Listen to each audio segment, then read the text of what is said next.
Let's get this thing going. Welcome to On The Sideline. I'm your host, Jeff Holden. We're here today with Big O.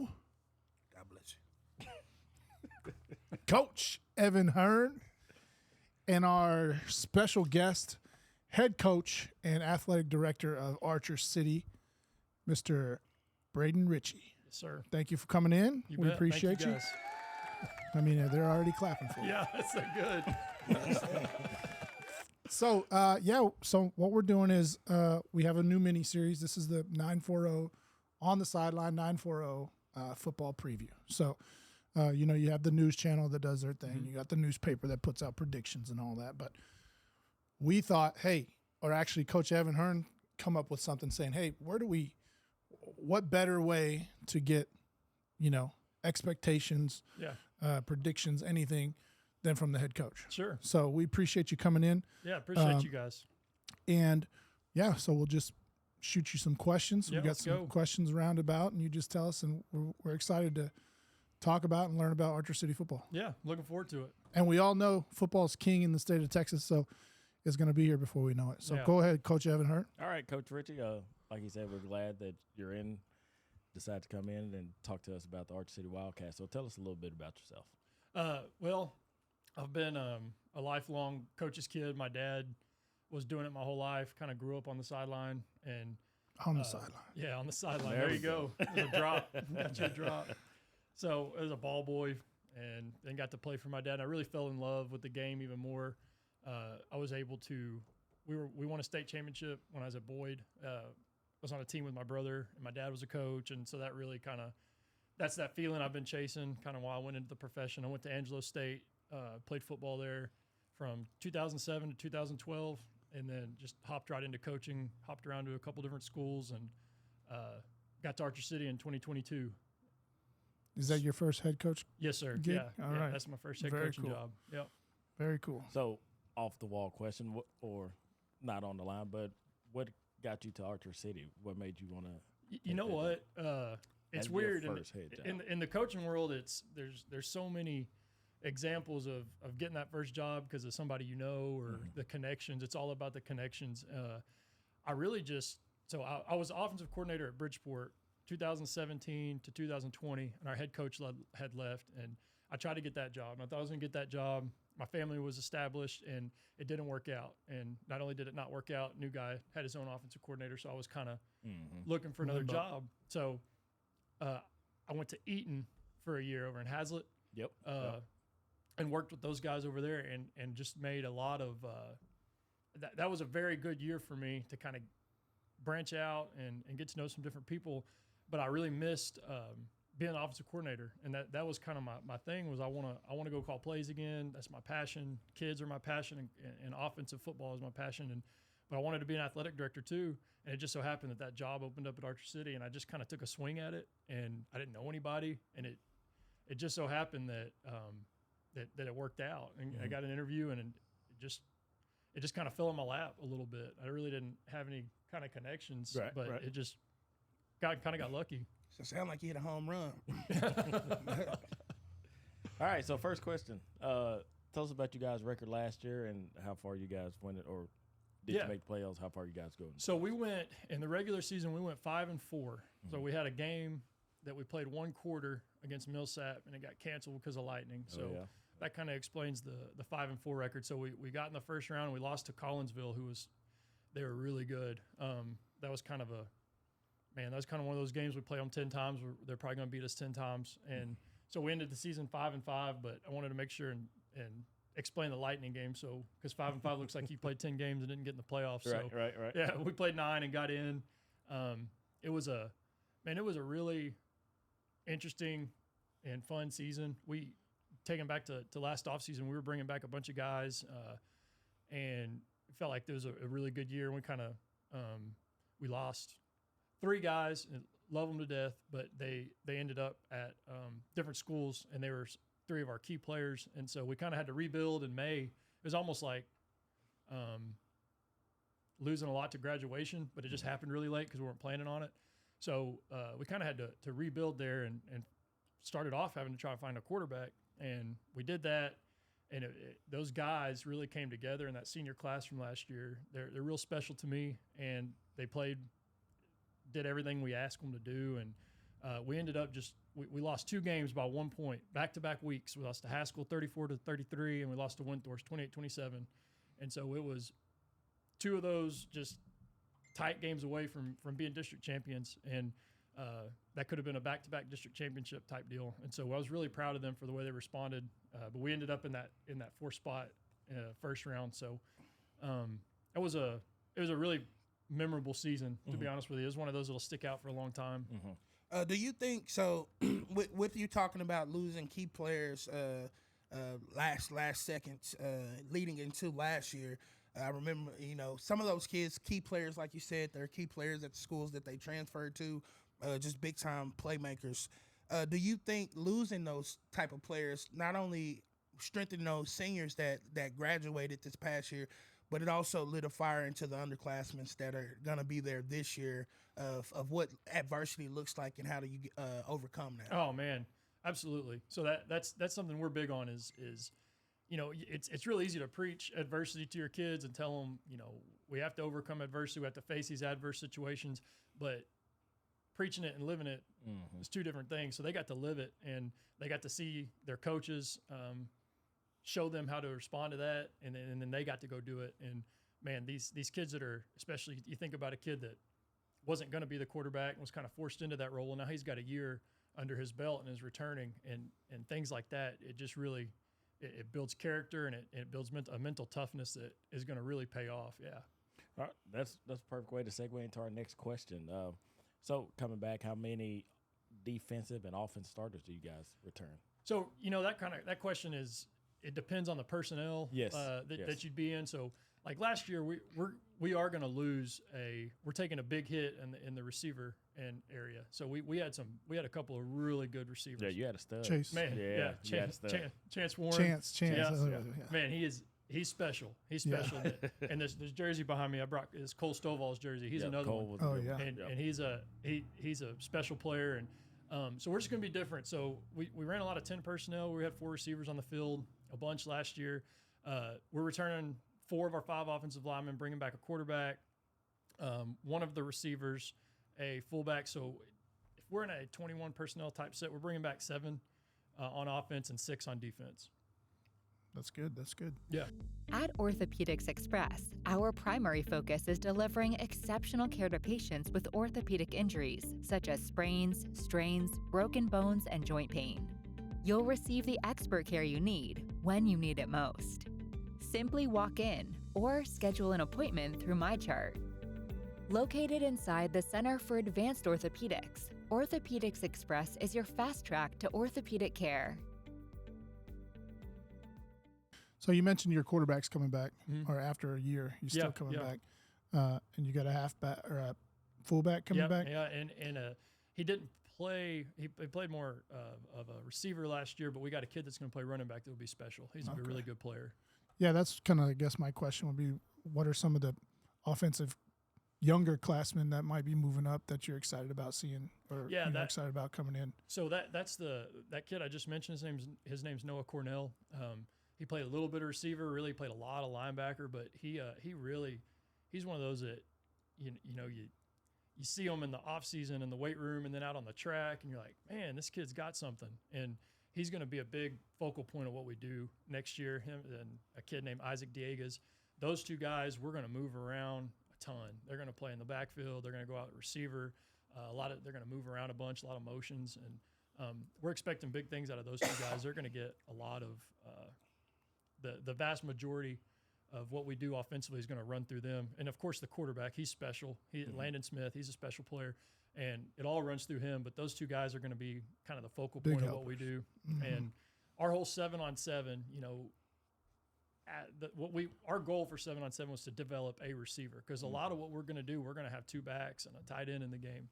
And so a lot of what we wanted to do was just develop that one receiver. And we had a couple of them step up.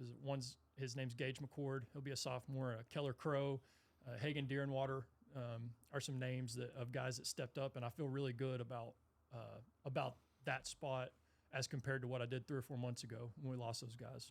All right. Yeah, I know Gage. He was with us before he moved out there, so I know he's a good kid. Very good kid. Highly intelligent and athletic as well. And so, coming back to what do you got? You kind of touched on it a little bit, but what do you think your strengths will be this season? So we're going to be very run oriented, and these past couple years we were so athletic on the perimeter that we kind of threw the ball to run the ball, and this year we're going to run the ball to throw the ball. So a bunch of our pass game is going to come off of play action and bootlegs, but we're going to be a physical team. We're going to have to be a tough team. That kind of goes back to what you said. I feel like we've developed that not only in the weight room and conditioning wise, but we've developed it in our minds, and that's the way we're going to have to play. We're going to have to be a very tough team and be the most physical team each week. I know it's cliche and a lot of guys say that, but we're fully bought into it, and that's the type of team we're going to have to be. So one thing that I like to always ask coaches, especially offensive-minded coaches, and it's kind of on both sides of the ball, who are your go-daddies up front? A lot of time the receivers and everybody else, they get the credit.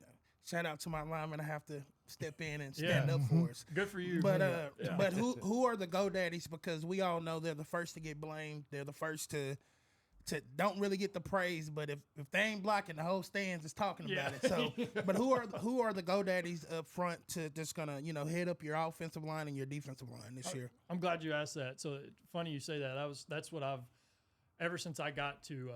In 2015 at Brewer, I've been coaching the offensive line, and I continue to that. So I still coach the offensive line. So that's the most important part of a team, because you got 5 guys that have to be on the same page every play, or else you get the people yelling in the stands because it looks really bad when they're not on the same page. So like I said, we're bringing back 4 of the 5, and sometimes, depending upon the game and the situation, all 5 of those guys were in. So we've got 2 tackles that at our level are as good as any that you'll have. One of them's named Shooter.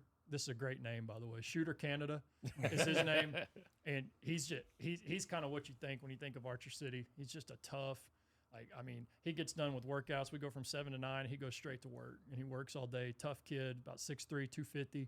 And then we've got another one. This one's an interesting story. His name's Alejandro Rodriguez, and his family came here from Cuba, I guess when probably his 8th grade year. And that dude, I actually talked to Coach Renner at Midwestern, and he's got some eyes on him. He's about 6'5", 275. Oh, wow. And you don't have that too many. No, you don't. But the funny thing about him is we had to revamp my very first year, his sophomore year.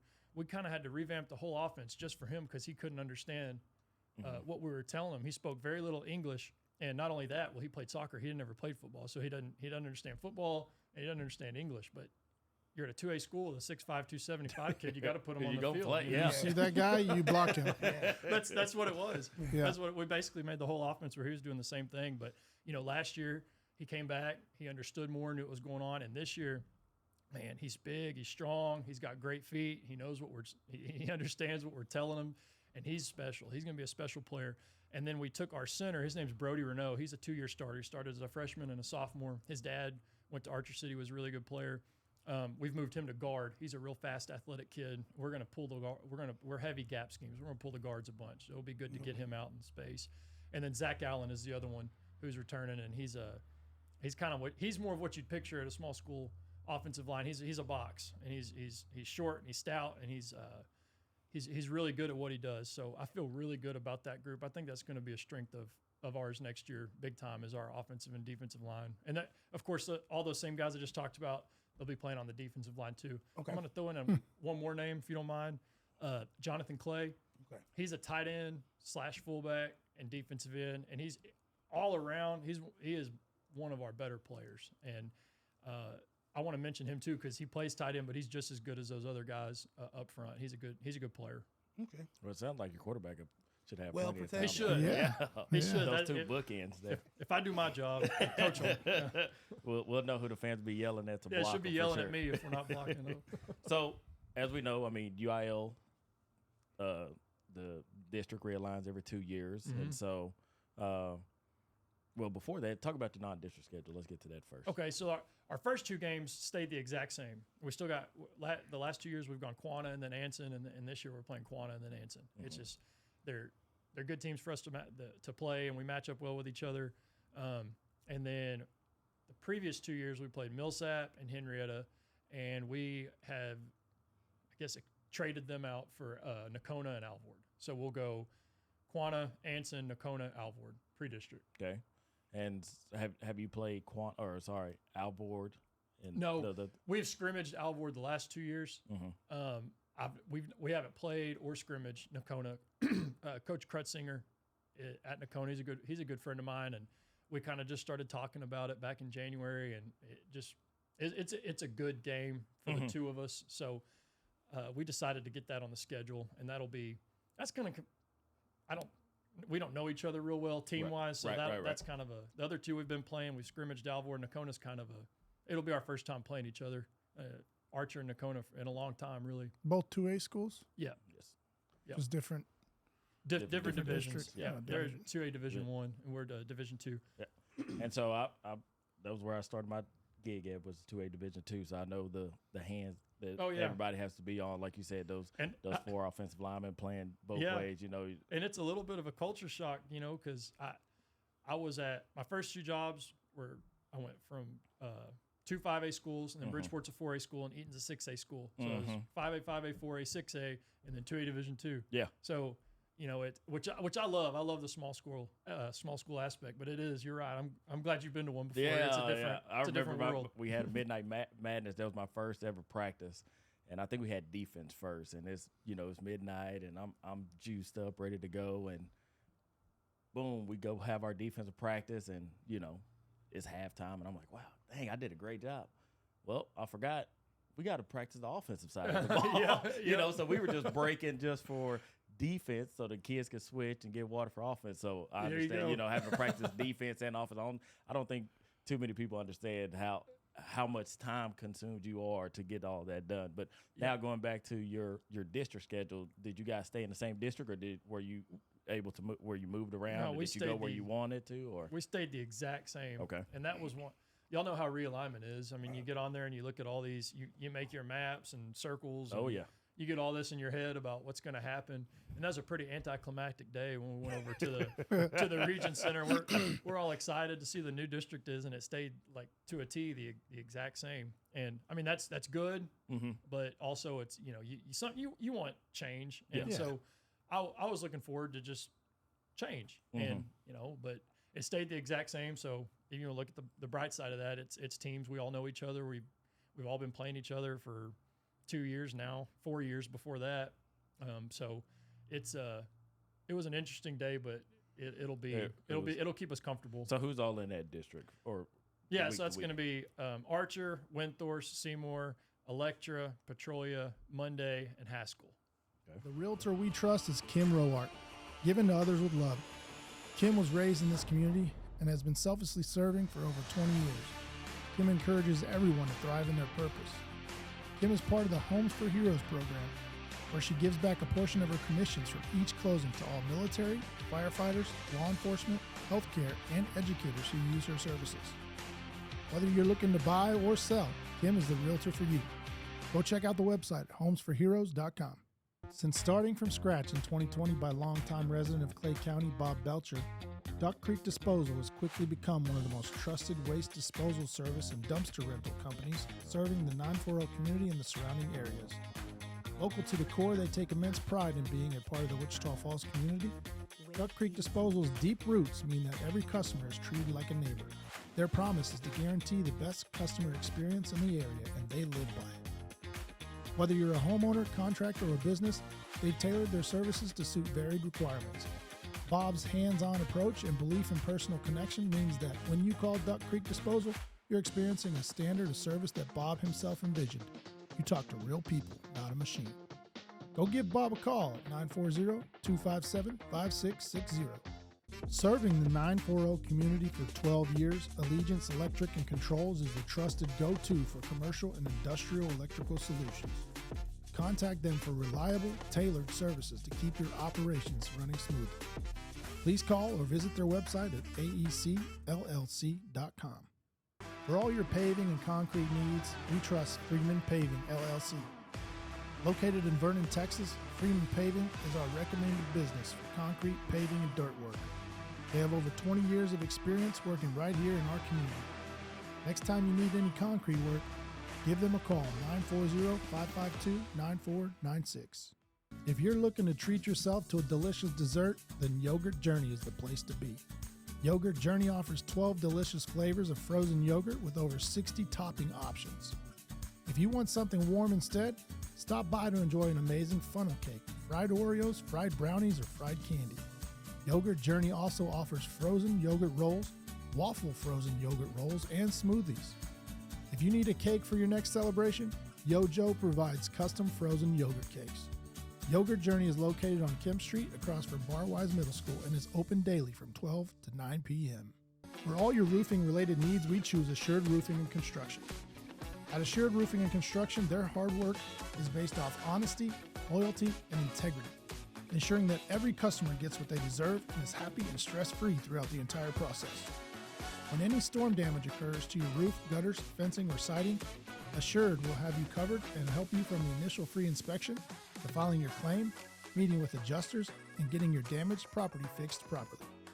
Give AG a call at 940-782-1194. So from the sounds of it, the blessing about it, I bet your fans would for sure appreciate. You guys are not doing a lot of road trips. Yeah, I mean, yeah. they're road trips, but they're not 2 and 3 hour road trips, which gives you guys more time to be at home with your families and things like that.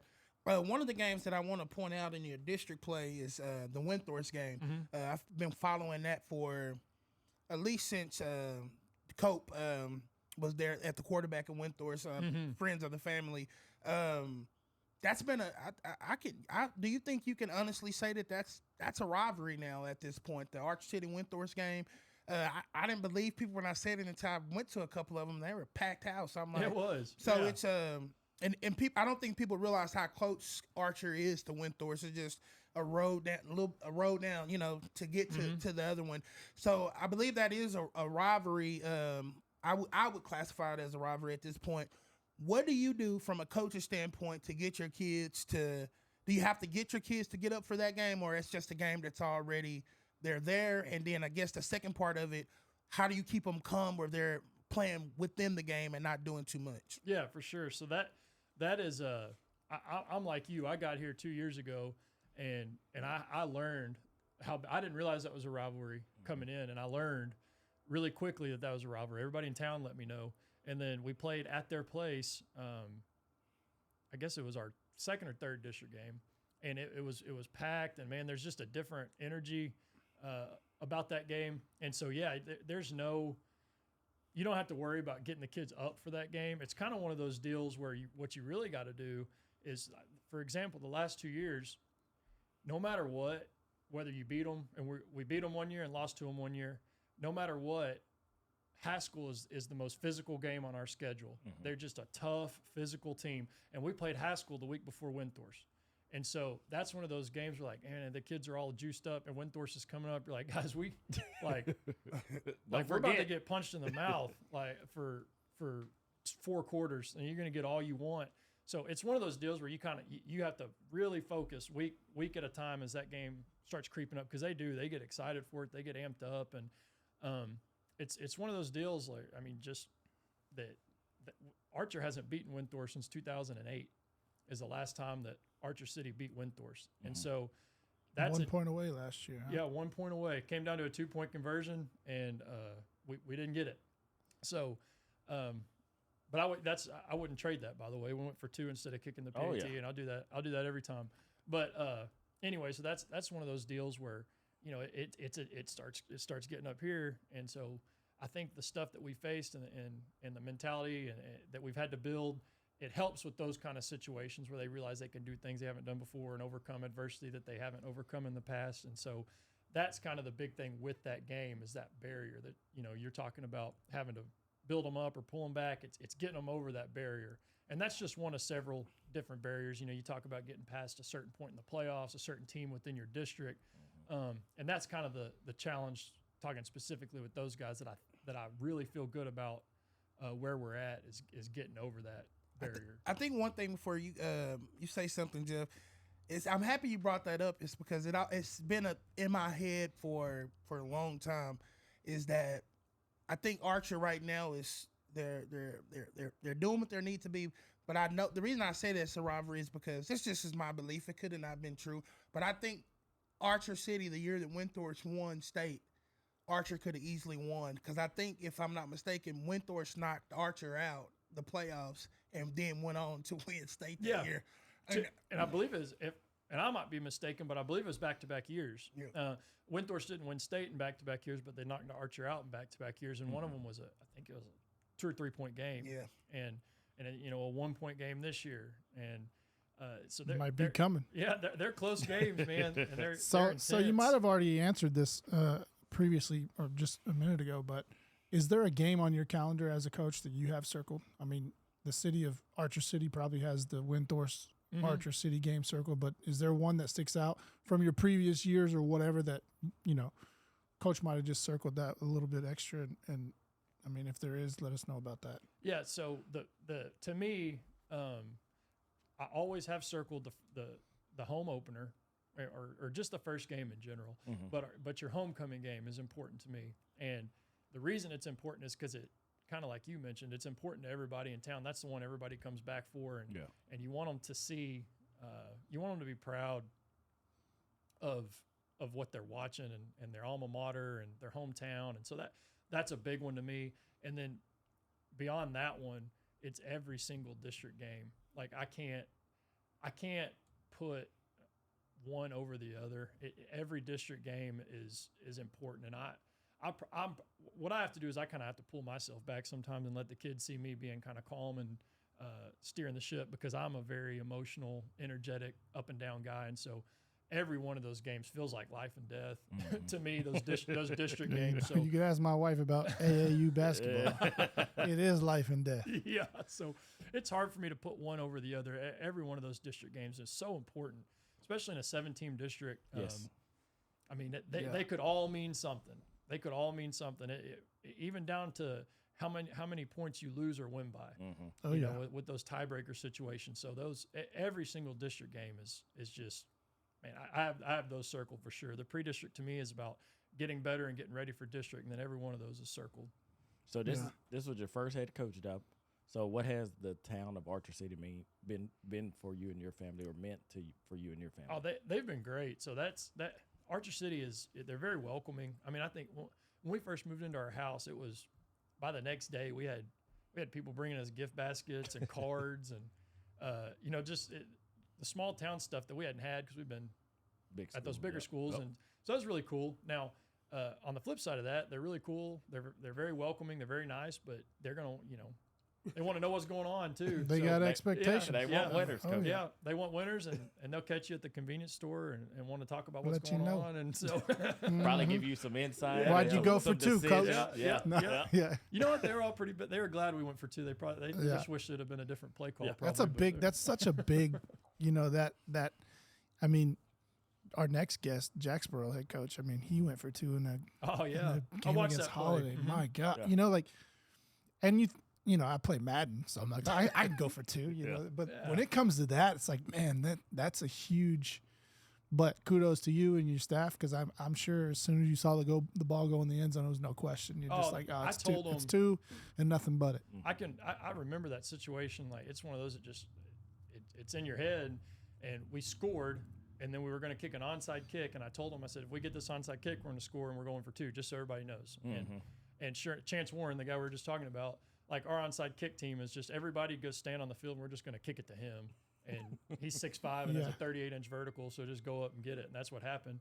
And so sure enough, we scored, and everybody knew that going into that touchdown. I tried to let them know early, so it wasn't just a spur of the moment. Like you did, So I have one of my last questions for you. I asked everybody this.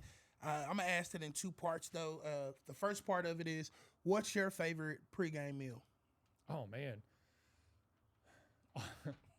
Honestly, as bad as this is, it's like Allsup's burritos. And that's a West Texas panhandle right there. Beef and bean, or bean and cheese. I'm kind of the chimichanga guy. Really like the. Now I'm not. Like the shredded beef. The chimney go hard. I don't know if y'all have ever had. I don't know if y'all have ever had their shredded chicken chimneys, but they're pretty good. So, because normally before a game you're strapped for time, so it's like run to Allsup's and get something. So that's Man, shoot, anything out of the Allsup's Deli, really. This little chicken. Shout out bites to are pretty Allsup's. good. Yeah. Yes. Coach needs a sponsor. Yeah, we need it. Refresh your ride during the Thrill of Summer sales event at Nissan of Wichita Falls.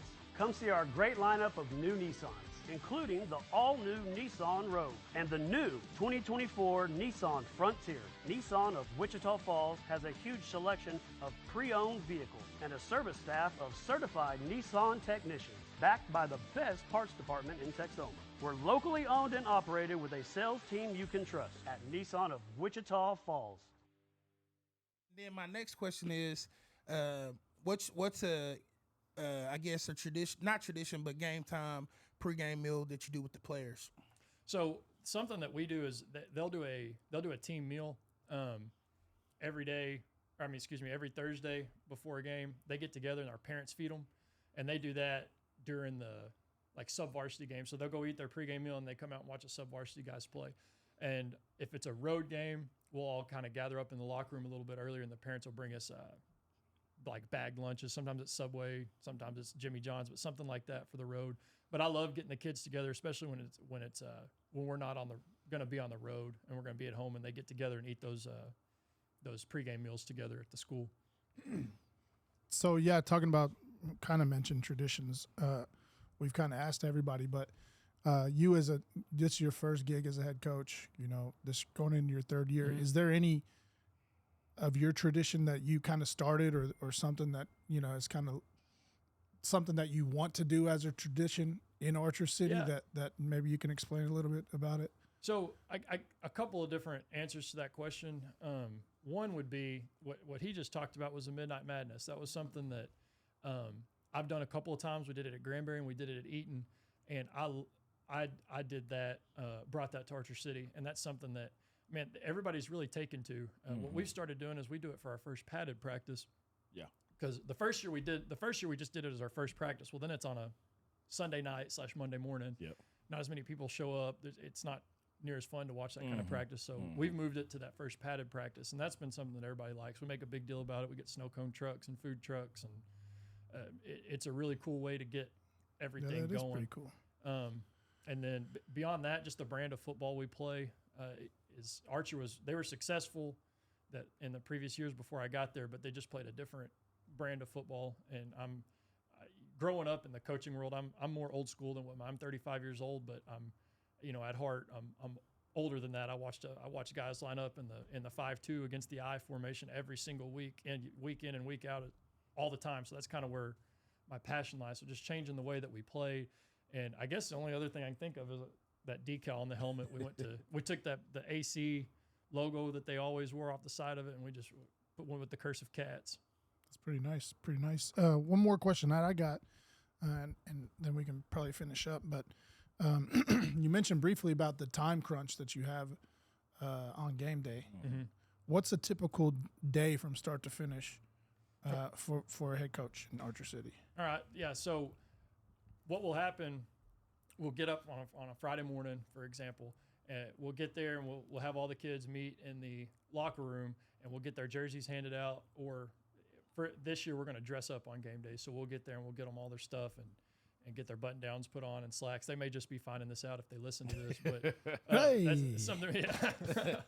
That's something we're going to do different. So we'll gather them all up there. We'll watch some of the sub-varsity game film, try to get an idea kind of what that particular team, because a lot of times sub-varsities are going to play their absolute base. So like, hey, here's their base defense against what we do. This is what we can expect. And then they'll go off to class, and I'll sit around and I'll make play sheets during the day. I'll make our call sheets for the offense and laminate them and cut them. One of those weird things. I love to laminate and then cut that lamination. So I'll do every one of the play sheets with a pair of scissors. It's just a tradition that I've been doing for a long time.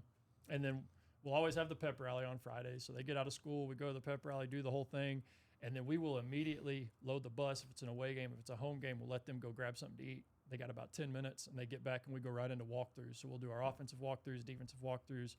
We'll have a special teams meeting. Then we get our stuff on and head to the field. This year's going to be a little different. They revised our calendar. We're doing half days on away games. So when we have away games, we have a half day at school. So that'll be interesting. I don't really know how exactly. Maybe a little bit more extra time to get there and probably end with a pep rally right at half day. Yeah, and I don't know, like, we'll find out pretty quick. I think I'm going to keep them there and start doing all that walkthrough and stuff there instead of letting them go off and give them 2 hours by themselves to do whatever. So that'll be an interesting little shakeup, but that'll be something new this year. Yeah, wow, very cool. Yeah.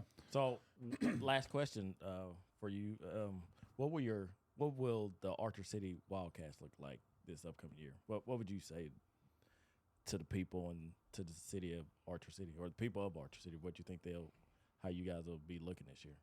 So kind of goes back to what we talked about earlier in this podcast. We're going to be very physical. We're going to be very tough, and I know that about these kids. I've seen it in the weight room, and I've seen it in the way that they have presented themselves in adverse situations. They're going to be a physical team. They're going to be a tough team.